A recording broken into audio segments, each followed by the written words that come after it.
Good morning, Joe Walker, Yona Mountain Farms. It's October 30th, and just got finished moving the cows, or bumping them out a little bit. Moved their back fence up yesterday to just try to limit the disturbance, or control the disturbance, I should say. And walking back here to start setting up the next sheep paddock, which we move the sheep every few days, 2-3 days, 4 days, it all depends.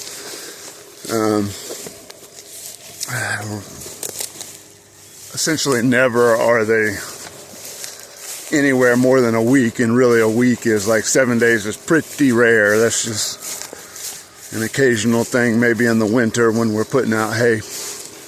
But for the most part, during the growing season and beyond, our sheep are moving probably on average every 3 days.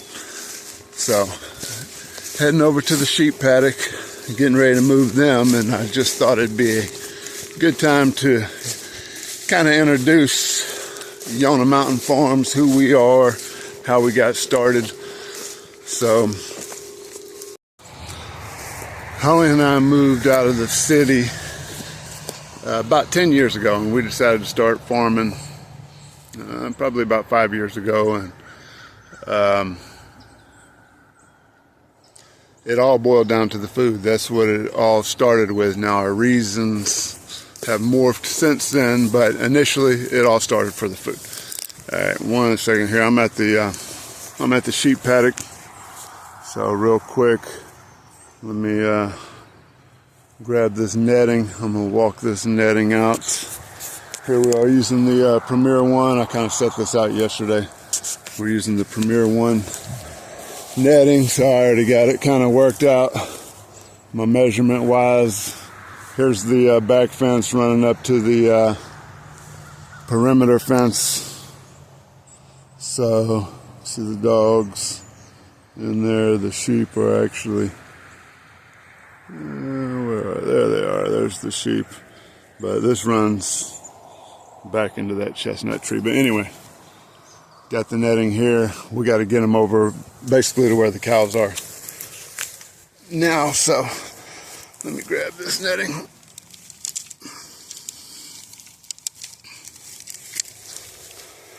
So yeah, essentially we started farming for the food. We basically had zero experience. We're from the city. I'm a former route sales for Interstate Batteries. Before that, I was over-the-road truck driver. Various jobs, numerous jobs, but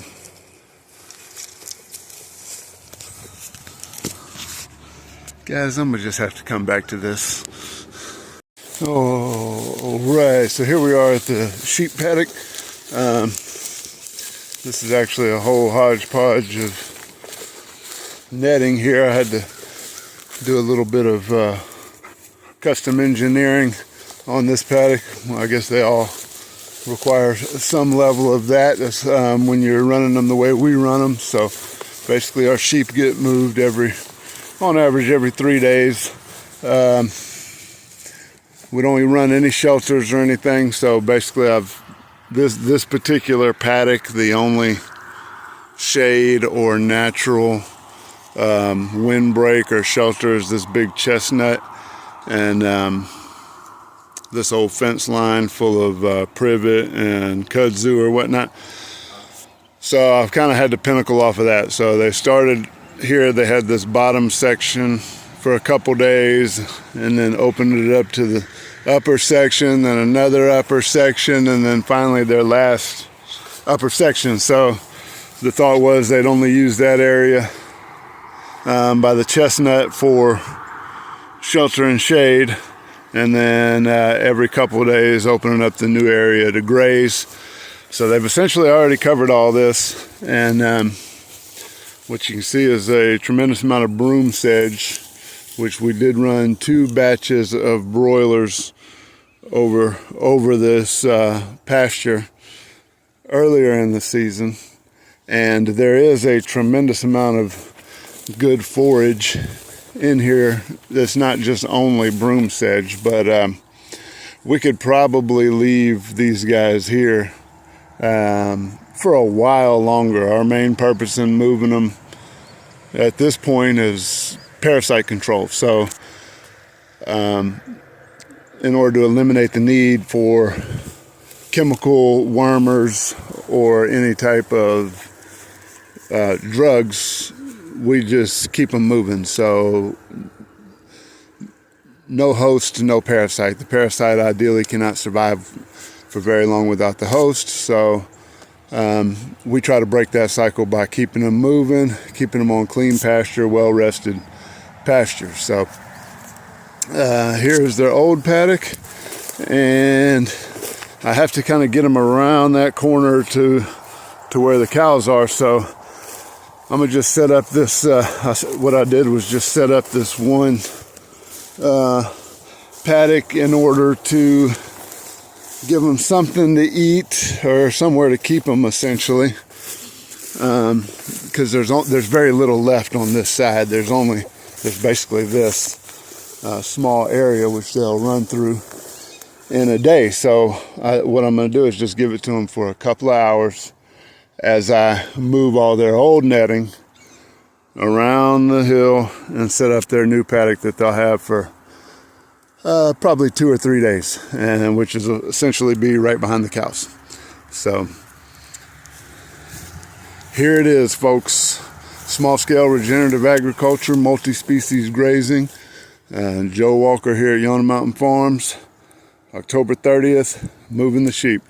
Oh, by the way, this is Atlanta, and this is her female puppy that she had January 7th. No name, just pup dog at the moment, but Atlanta is about 6 years old. She is Anatolian Pyrenees cross, and the father to her is Pyrenees Caracachan cross. These are livestock guardian dogs. All right, let me get these sheep and lambs moved. All right, so I'm moving the sheep. Let me show you guys. If you kind of look behind me, you see the netting as I'm walking by. These are 164-foot nettings. I'll just climb right over it. We keep it hot. Hey, girl. Hey, sweetie. Hey, sweetie. Look, there you are. Ain't you a pretty girl? Hey, sweetie. Here comes Mama. Hey, Atlanta. Hey, sweetie. I got dogs jumping on me, but that's all right. Let me just show you guys where and how we make it hot. So this is the old sheep paddock. I'm gonna turn the phone around real quick. Let's see. There's some sheep. All right. So here's pup dog and Mama. Hey, girl. All right. So let me show you guys real quick how we. Here's the netting. We had some excess. So that's why you see the overlap there. Try to do it tight, but sometimes, I try to always have seams meet, but the lay of the land or whatnot depends. We only run 164-foot netting. So basically, I tie it on like such, run the hot wire over to my perimeter fence, and that's it. So this powers, which we have a fairly large charger. But right now, right here, we have 1, 2, 3, 4, 5. We have about 6 nettings we're running on this right off of the perimeter there. And I don't have my voltmeter here, but it's hot. So I have to go disconnect that, and then to make it not hot, and then I'm gonna go up there and let the sheep through. So 1 second. Yeah, here's a closer look at my knot job. I just run the poly braid over. There's a 3-strand roadside perimeter fence. All three of those wires are hot. And yeah, I just run the cheap Walmart reel. And I'm gonna have to put the phone down to unwind because this can be quite shocking. Excuse me. All right, I got the wire disconnected. Walking back over here to open it up for the sheep. So while I walk, I just want to talk about, oh, here come the pup dogs. Basically our story, my wife and I, Holly, we moved up out of the city about 10 years ago. And numerous things. I've had many jobs or whatnot.